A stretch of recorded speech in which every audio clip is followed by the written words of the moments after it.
I used to live in a house deep in the Appalachian Mountains. I thought the isolation was the scary part, until the mountains decided to show me what lives in their shadows.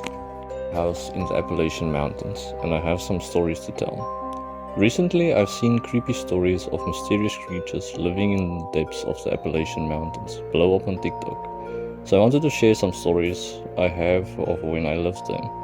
So, to set the scene, I used to have a house on the Maryland side of the Appalachian Mountains. We were pretty much completely stranded there, as the nearest neighbor was around 15 miles away. So we had to either go on a huge supply run to the nearest supermarket, which was even farther away, or hunt for food ourselves. Also, I forgot to mention, my mom always dreamt of going into a house or cabin in the deep woods, so we decided to live there for me and my sister Summer. Anyway, we alternated between hunting and going for supply runs. Now, I'll start telling the stories. The first one is when me and my mom went for a hike through the woods and found an abandoned Wild West amusement park called Ghost Town, probably like 20 minutes into the hike. Once we got there, we got a weird feeling that I cannot physically describe with words, like it just somehow appeared in front of us. Then probably no more than 15 minutes later, we found a huge abandoned hospital. We never knew it for the rest of our stay, but those two buildings were the Ghost Town Village located in North Carolina and the Trans-Allegheny Lunatic Asylum in West Virginia. We started in Maryland, somehow ended up in North Carolina, and then got to West Virginia and got back to Maryland in less than 2 hours. We stayed surrounded by woods the whole time, not crossing or seeing a single road. That was just the start of the weird shit that happened. The next story is when my mom took me and my sister to a supply run, and while we were driving we saw a man with a thick jacket, glasses, a balaclava over his face, and a bicycle helmet trying to hitchhike with his thumb out. It was the middle of summer. Me and my sister told my mom to just keep driving, but she pulled over in the road and asked the guy, "Sir, are you okay?" He didn't respond. "Why are you out here dressed like that?" The man finally spoke, but something was off. His voice didn't sound like it belonged to him. It was too high, like it was put through a voice changer. "Ma'am, can I get a ride?" Completely disregarding my mom's question. I looked around him and noticed he had no bike, no car, no hiking stick, no backpack, no nothing. Just those clothes.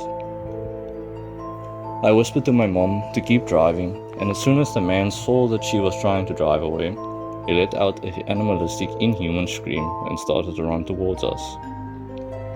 My mom floated to the nearest police station and reported the guy, but they never found him. On our way back to the house, we were on extreme edge, but nothing happened. Then that night, I woke up to a tapping sound on my window, and woke up to the same man standing straight up with his hands on the glass. I lived on the second floor. Now he didn't have his sunglasses on, he also didn't have his eyes. When I noticed it, it immediately fell, and when I looked out my window for it, I didn't see anything. No man, no creature, nothing. Like he just disappeared. I was so shocked and scared I hid under my covers the rest of the night, even though I was 16 at the time. I picked my head up occasionally to make sure he never came back. Then in the morning, I told my mom about it, but it's not like she could do anything about it. The police would never find it, and my parents weren't going out there. This was terrifying, but nothing compared to the next story. I forgot to mention, but we had a dog named Mark. He was a golden retriever and was super friendly and helped us retrieve the animal carcasses when we hunted. One day I was out hunting with my dad, and we killed a couple of rabbits and sent Mac to go get him. But we heard him bark, like he was telling us to go to him instead. We walked over to where he was barking and saw a tree covered with dead, skinned rabbits, each with a sharp stick through the head and their eyes removed with a weird symbol carved into the tree.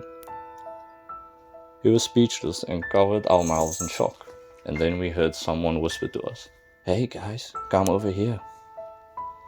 We hooked up Mac to his emergency leash and ran as fast as we could to our house. I looked behind me for who whispered to us and saw a man with a huge smile on his face, and his eyes as wide as possible for a human to open them, staring at me, and then began to run towards us with a knife. My dad grabbed his hand pistol and shot him in the leg, and he fell to the floor while yelling in pain. Once we reached the house, we called the police and told them about it, and they sent multiple officers to search the area but found nothing. Not the rabbits, no blood, no knife, no fingerprints, not even the rabbits we killed. For the next couple months, we stayed in a relative's house. None of us felt safe anymore. But my dad, the one who shot the crazy man, was the only one who insisted we stay. He said we could defend ourselves, said it was just another crazy, and that we should stay the rest of the summer. We agreed, but said if anything else weird or terrifying happens, we go to our house in the city. Then, the final story is what made us finally move out.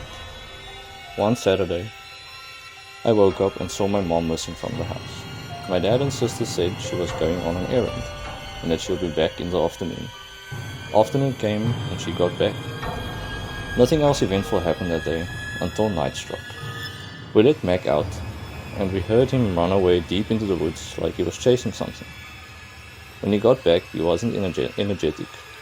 He wasn't acting like him at all. He was mopey, sad, and acting really weird.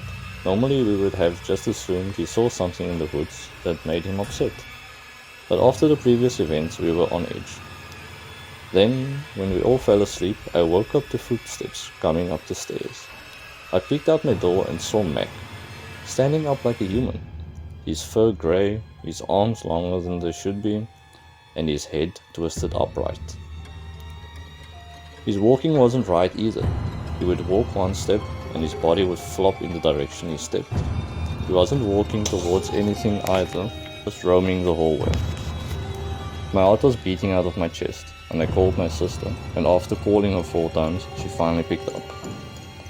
I don't remember anything I said to her, but what I do remember is sneaking behind the thing pretending to be Mac, and met up with my sister. Luckily, the rest of the family slept downstairs. So once I met up with my sister, we were able to wake our parents without going past it.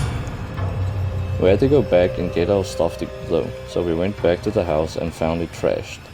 The food in the fridge was scattered all over the house, and once we got our stuff, we drove away. I looked back to the house and saw the man, the thing in the winter's clothes, staring at me. It was the thing pretending to be Mac. We drove back to our city house and never stepped foot into the woods again.